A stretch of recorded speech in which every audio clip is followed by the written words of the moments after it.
Hai, Assalamualaikum warahmatullahi wabarakatuh. Saya Wahyu Wijoseno. Hari ini, saya akan mempresentasikan hasil review Jurnal Farmakologi mengenai prinsip farmakologi pada organ mata yang mengacu pada makalah komprehensif karya Sahar Awad dan kawan-kawan yang dipublikasikan di British Journal of Pharmacology tahun 2017. Di sini, kita akan membedah struktur kompleks mata, rute administrasi obat, hambatan biologis alami, hingga inovasi formulasi masa depan untuk segmen anterior maupun posterior, signifikansi klinis, dan beban penyakit. Mari kita mulai dengan sebuah pertanyaan krusial. Mengapa mata menjadi salah satu target organ paling menantang dalam pengembangan klinis obat-obatan? Jawabannya terletak pada beban penyakit dan tantangan populasi lansia global. Diproyeksikan pada tahun 2040, penderita glaukoma di seluruh dunia akan mencapai 111,8 juta orang, sedangkan penderita AMD atau Age-Related Macular Degeneration akan menyentuh angka 288 juta orang. Peningkatan populasi lansia ini memicu lonjakan eksponensial penyakit makula dan degenerasi optik yang menyebabkan kerusakan jaringan saraf irreversible. Tantangan besar kita saat ini adalah bagaimana menemukan agen terapeutik yang mampu menembus bagian terdalam mata dengan dosis yang terkendali. Selanjutnya, kompartemen anatomi utama mata. Untuk memahami farmakokinetikanya, kita harus membagi mata menjadi dua kompartemen utama. Segmen anterior bagian depan meliputi kornea, konjungtiva, iris, badan siliaris, dan lensa. Patologi utamanya seperti katarak, keratitis, glaukoma sudut terbuka, dan uveitis anterior. Rute utamanya menggunakan tetes mata topikal atau salep. Namun penetrasinya sangat terkendala oleh aliran air mata. Segmen posterior bagian belakang meliputi membran hyaloid anterior, vitreous humor, retina, dan saraf optik. Penyakit seperti AMD, edema makula, dan retinopati diabetik berada di sini. Rute topikal sangat tidak efektif di sini karena bioavailabilitasnya kurang dari 0,1%, sehingga kita terpaksa menggunakan injeksi intravitreal yang bersifat invasif secara berkala. Slide selanjutnya, ada hambatan alami penghantaran obat. Mata kita memiliki sistem pertahanan alami yang luar biasa. Namun sistem ini justru menjadi tantangan besar bagi penghantaran obat. Pertama, ada refleks, air mata, dan drainase. Volume normal, air mata, hanya 7 mikroliter. Sehingga ketika kita meneteskan obat sebanyak 50 mikroliter, obat tersebut akan cepat hanyut keluar melalui sistem nasolakrimalis. Kedua, struktur multilayer kornea. Epitel kornea memiliki ikatan yang sangat rapat dan bersifat hidrofobik yang bertindak sebagai pelindung fisik yang kedap. Ketiga, blood retinal barrier yang membatasi secara ketat penetrasi obat dari sirkulasi sistemik ke jaringan retina. Dan keempat, adanya dinamika cairan mata, di mana aliran aqueous humor terus bergerak keluar secara konstan melawan arah penetrasi obat topikal yang mencoba masuk. Bagian kedua, farmakoterapi segmen anterior dan strategi prodrug. Memasuki bagian kedua, bagaimana strategi kita menembus segmen anterior. Tantangan terbesarnya adalah hambatan lipofilisitas berlawanan.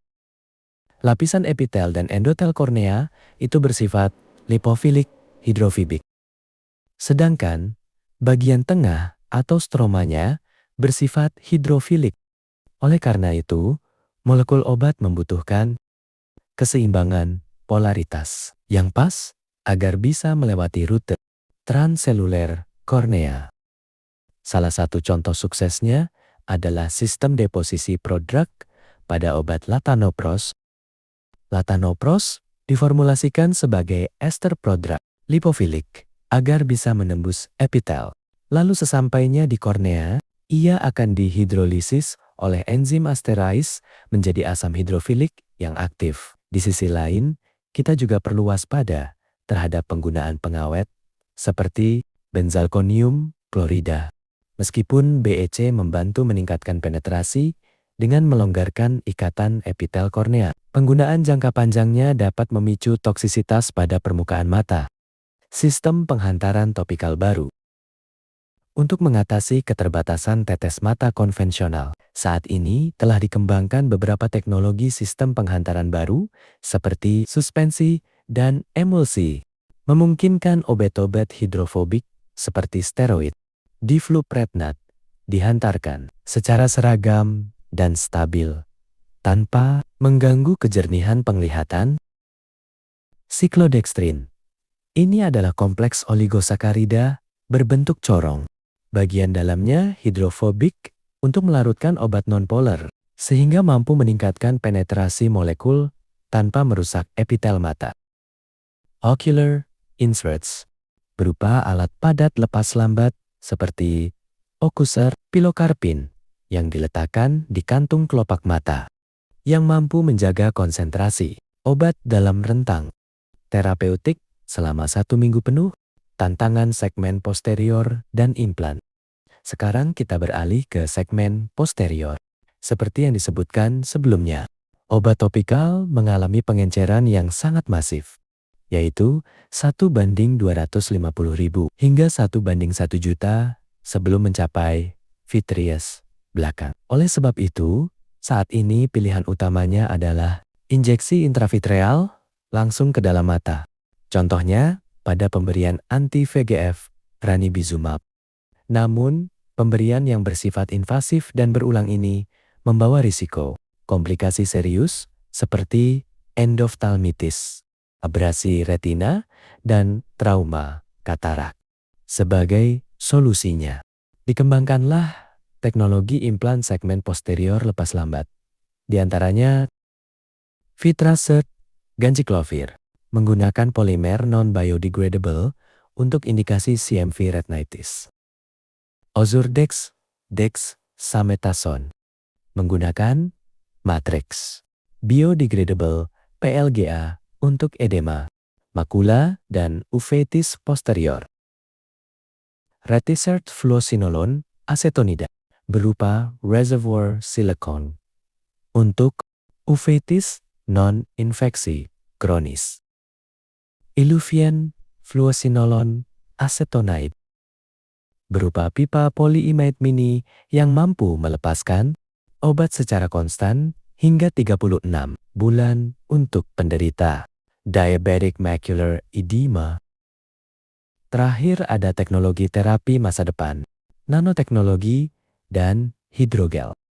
Penggunaan dendrimerpamam dan termosensitif penipam yang berubah bentuk dari cair menjadi gel padat setelah disuntikan untuk menjaga stabilitas pelepasan protein.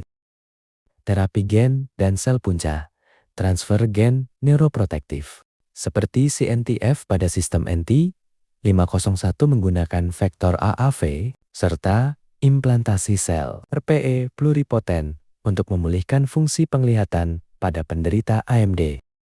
Sekian presentasi dari review jurnal farmakologi mengenai prinsip farmakologi pada organ mata. Makalah karya Sahar Awad dan kawan-kawan tahun 2017 yang dipublikasikan di British Journal of Pharmacology. Terima kasih.